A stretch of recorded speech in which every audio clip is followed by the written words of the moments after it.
This is part 4 in my series of videos where I talk about how weird the Marvel Universe would be if John F. Kennedy was assassinated in 1946. Because of the centuries-long war between the Brotherhood of the Shield and monster hunter Ulysses Bloodstone, the Shield sought monstrous allies to help them protect Earth and protect themselves from Bloodstone while they tried to protect Earth. One potential ally was the Atlantean vampire Varna, who was killed long before he manipulated Vlad the Impaler into becoming the next Lord of the Vampires. We've already covered how different this world looks with no Dracula, but Drac isn't the only impact Varna had on the Marvel Universe. The Montesi family tried for generations to assemble all the pages of the Darkhold, which would help them destroy all vampires. Giacomo Montesi figured the missing pages were in the city of Camartage. Because of the Montesi family's tenacity, Varna gave ancient knowledge to the sorcerer Kalu, who took over Camartage and wanted to do the same to neighboring cities and kingdoms, but he was defeated by his friend Yao, who would later become the Ancient One. If Varna was killed millennia earlier, Kalu wouldn't have taken over Camartage. Kalu might leave and seek others who could teach him.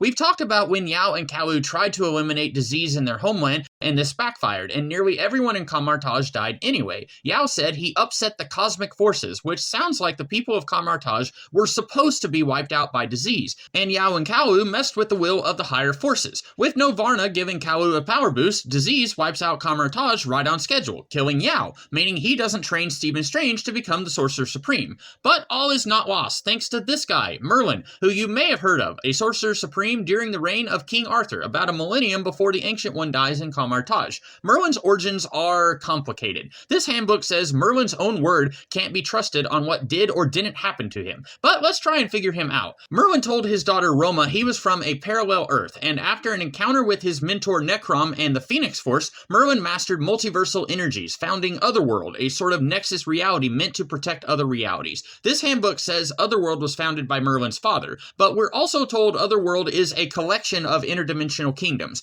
Merlin's father already having interdimensional abilities explains how Merlin was able to harness and tame the multiverse when he, maybe founded is the wrong word, possibly united these different interdimensional kingdoms. Watu the Watcher says Merlin lives backwards in time as well as sideways. Since this is an issue of what if, I believe this means he's aware of happenings in different realities. This makes sense if we can trust what Merlin told Roma. Necrom and his students came to Earth 616 to a tower erected to an elder god by a race that was ancient when Atlantis was young. With the help of the Phoenix Force, they were able to replicate this tower throughout the multiverse. It was likely here that Merlin became attached to his multiversal selves. This handbook says Merlin of Earth 616 is the son of a demon and a human princess. Demonic Heritage explains how Merlin would be predisposed to being a talented student of sorcery. This demon either exists in each reality, or there's one version of the demon that implanted its progeny on each Earth, possibly to have an agent on each world to do his bidding, much like what Trigon of DC Comics wanted to do. The Great Cataclysm that supposedly destroyed Atlantis actually only left smaller islands in its wake, one of which was Avalon, where Merlin came from. Antediluvian Atlantis dealt with a combination of science and sorcery, making this society an ideal place for Merlin's father to plant his seed.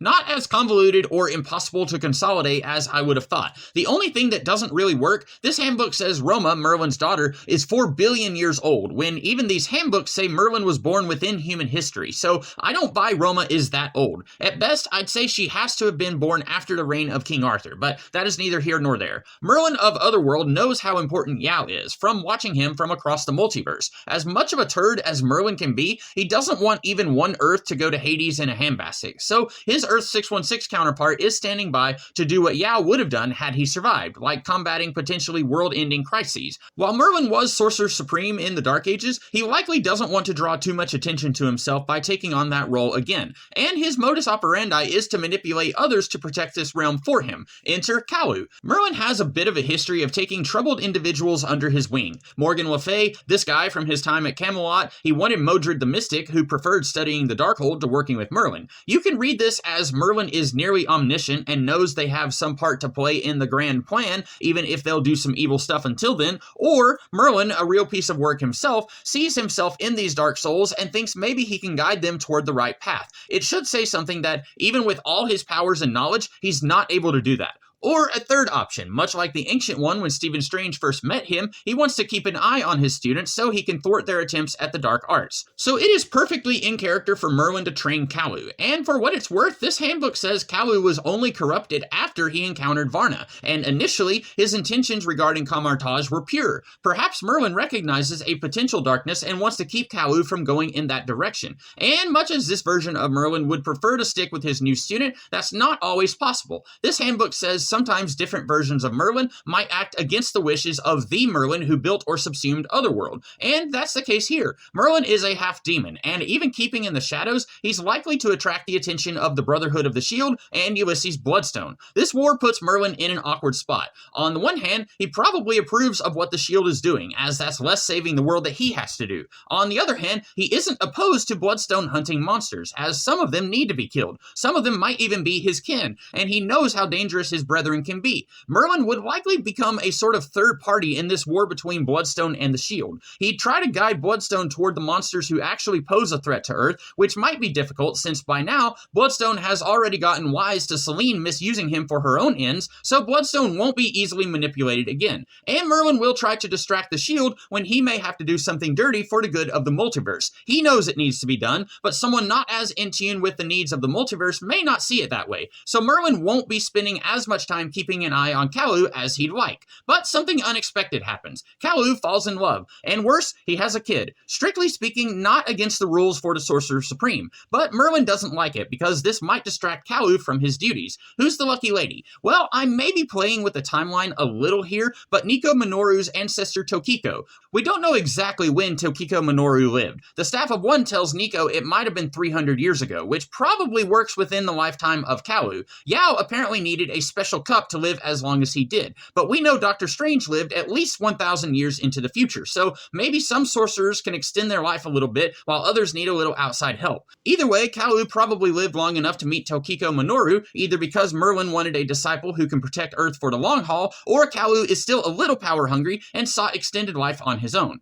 Tokiko wasn't the nicest person, as she defeated an evil sorcerer with an even bigger army of thralls under her sorcerer's control. But did she fight this guy because he posed a threat to her or to her people? He certainly thought she was evil, but he would because he spent centuries in prison because of her. Even so, that's the pot calling the kettle black. Kalu, as the Sorcerer Supreme, comes to investigate Tokiko's activities and probably thinks he's going to lay the hammer down, but he can't bring himself to do it. In another time and place, he would have done what she did, embrace dark power to protect his own. Maybe after all this time of studying with Merlin, he knows about the multiverse and what path he could have gone down. Kalu and Tokiko befriend each other, and they help each other defend the world, both understanding sometimes they must get their hands dirty to do so. They have at least one battle with Esteban Corazon Diablo. You might think, whoa, he was way over here in Spain just a few centuries earlier. What's he doing over here close to where Kalu and Tokiko would be active? Diablo was voracious when it came to secret knowledge, and after Kalu and Tokiko's reputations grew after repelling a few armies and demon overlords, this guy probably wanted to see if they had any secret power he could take for himself. His defeat at their hands almost certainly propelled him into an alliance with the Shield, not because he has any interest in protecting the planet, but again, his quest for forbidden knowledge. These guys probably know a few things. But that's neither here nor there. Kalu and Tokiko eventually fall in love, they have a kid, and that's when Merlin checks back in after a little time away. Like I said, having a family, not against the rules, but there's a reason most Sorcerer Supremes don't do it. It can create a conflict of interest. It isn't easy trying to be a protector and a family man. And sure enough, Kalu and Tokiko want to retire from their sorceress ways to spend the rest of their time with each other and the kid. Unfortunately, their retirement doesn't last long. They grow complacent, not expecting recrimination for their past actions against their enemies, such as Esteban Corazon Diablo. Kalu and Tokiko wouldn't be opposed to using their magic in self-defense, but it's a surprise attack, and they both unfortunately die, though they likely at least tried to put up a good fight, but in vain. Diablo probably survives the fight. I'm a little vague on how a pact with Mephisto to extend life would work. Does this pact just protect Diablo from old age, or does it include mortal wounds as well? I don't know. Fortunately, Kalu and Tokiko's child survives the battle. Maybe even by design.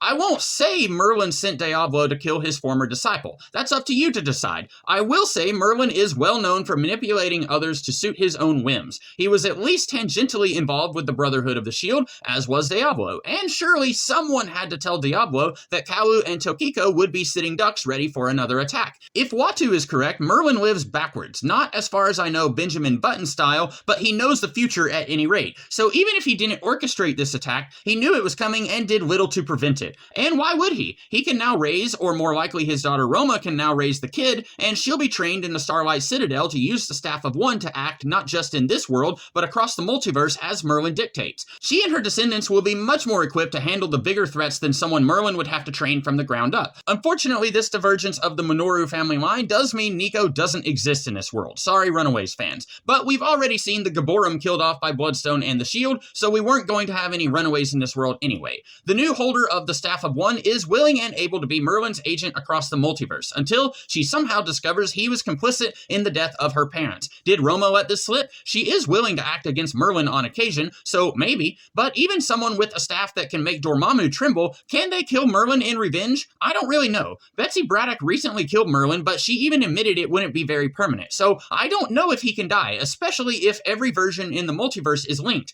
Kill one, I don't think that would break the chain, so another one can just come in and do what the dead one was doing. But at least temporarily, a human generation or 3, Merlin won't be scheming on this Earth. But more than likely, the Minoru line will still stick with Roma at the Starlight Citadel, carrying out the missions Merlin would have sent them on for the good of the multiverse. If anything, Merlin's apparent death works out in his favor. If Dormammu was scared of the Staff of One before, imagine what anyone looking for trouble will think once it's been used to seemingly kill Merlin. That's where we'll stop for today. I hope you folks enjoyed this one, and if you did, I've got some other videos in this series you might also enjoy. And I've got some more irons in the fire I plan to shape in the future, so keep an eye out for those as well. Until then, have a good one.